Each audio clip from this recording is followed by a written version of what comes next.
안녕하세요, 여러분. 경제 데이터를 분석하다 보면 어떤 걸 1% 올렸을 때 다른 건 과연 몇 프로나 변할까? 이런 질문 정말 많이 하잖아요. 오늘은 바로 그 퍼센트의 변화를 마치 마법처럼 한눈에 딱 알려주는 아주 특별한 분석 도구, 다중 로그 선형 회귀 모형에 대해 알아보겠습니다. 자, 한번 생각해보죠. 우리가 노력을 1%더 투입하면 과연 생산량도 정확히 1% 늘어날까요?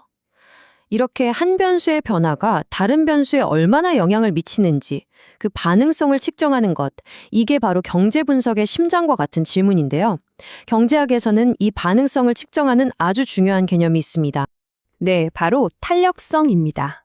어떤 변수가 1% 변할 때 다른 변수는 과연 몇 퍼센트나 변하는지 그 비율을 알려주는 핵심적인 척도라고 할 수 있죠.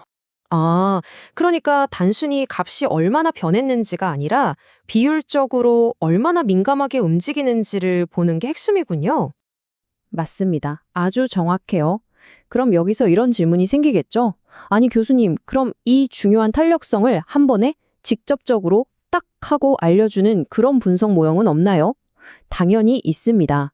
바로 여기서 로그의 마법이 시작되는 거죠. 이 마법의 도구가 바로 로그 선형 모형 또는 변수 양쪽에 모두 로그를 취해서 로그 모형이라고도 불리는 회귀 분석입니다.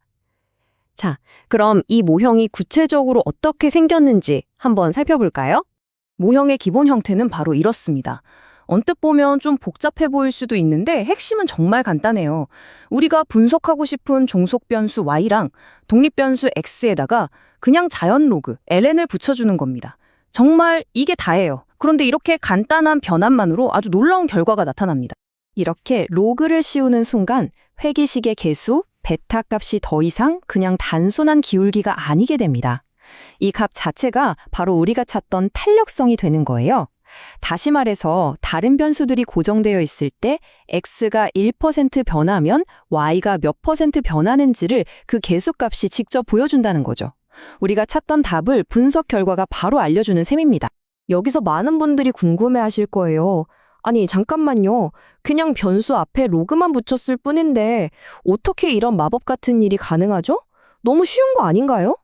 그 비밀은 로그의 수학적인 특성에 숨어 있습니다. 어떤 변수에 로그를 취하면요, 그 값의 변화량이 원래 변수의 변화율, 즉 퍼센트 변화와 거의 비슷해지는 성질이 있거든요. 그래서 이 모형은 마치 퍼센트 변화를 콕 집어 찾아내는 돋보기처럼 처음부터 탄력성을 측정하도록 우아하게 설계된 겁니다. 자, 실제 사례를 보면 더 명확하게 와닿을 겁니다. 첫 번째 사례로 아주 고전적인 경제 모형이죠. 콥더글러스 생산함실을 이용해서 1955년부터 1974년까지의 멕시코 경제를 한번 분석해 보겠습니다. 여기서 우리의 핵심 질문은 바로 이겁니다. 멕시코에서 노동 투입을 1% 늘리면 GDP는 몇 퍼센트 늘어날까? 또 자본 투입을 1% 늘리면 GDP는 몇 퍼센트 늘어날까? 즉, 노동과 자본에 대한 생산량의 탄력성을 구하는 거죠. 자, 이게 바로 멕시코 경제 데이터를 로그 선형 모형으로 분석한 결과표입니다. 여러 숫자들이 보이지만 우리가 찾아야 할 답은 아주 명확한 곳에 있습니다. 바로 확인해 보시죠. 먼저 노동 투입의 효과부터 볼까요? 여기 로그 노동 변수의 개수가 약 0.34라고 나와 있죠. 이게 바로 노동 탄력성입니다. 해석은 정말 간단해요. 다른 조건이 같다면 노동 투입을 1% 늘렸을 때 멕시코의 GDP는 평균적으로 0.34% 증가했다는 뜻입니다.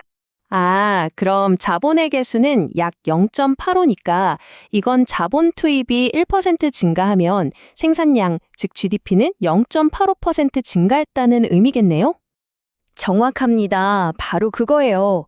그리고 이 두 숫자는 우리에게 규모에 대한 수익이라는 또 다른 중요한 경제 개념을 아주 멋지게 보여줍니다. 두 탄력성을 더해보면 1.1857, 1보다 크죠? 이건 노동과 자본을 동시에 1%씩 늘렸을 때 생산량은 그보다 더 큰 1.1857%나 증가했다는 걸 의미합니다. 이걸 규모에 대한 수익 증가라고 부르죠. 자, 이번은 생산이 아니라 수요 측면에서 다른 예를 한번 살펴볼게요. 1960년대부터 80년대까지 선진국 모임인 OECD 국가들의 에너지 수요는 과연 무엇에 가장 민감하게 반응했을까요? 여기서 우리가 던지는 질문은 이겁니다. 소득이 변하거나 에너지 가격이 변할 때 에너지 수요는 얼마나 민감하게 변할까? 이 회계 분석 결과가 그 답을 아주 명확하게 보여주고 있습니다. 자, 먼저 소득 탄력성을 보시죠. 개수가 0.9977, 거의 1에 가깝습니다. 이건 뭘 의미할까요? 네, 실질 GDP, 즉 소득이 1% 증가하면 에너지 수요도 거의 똑같이 1% 증가했다는 뜻입니다. 와, 반면에 가격 탄력성은 약 마이너스 0.33으로 마이너스네요.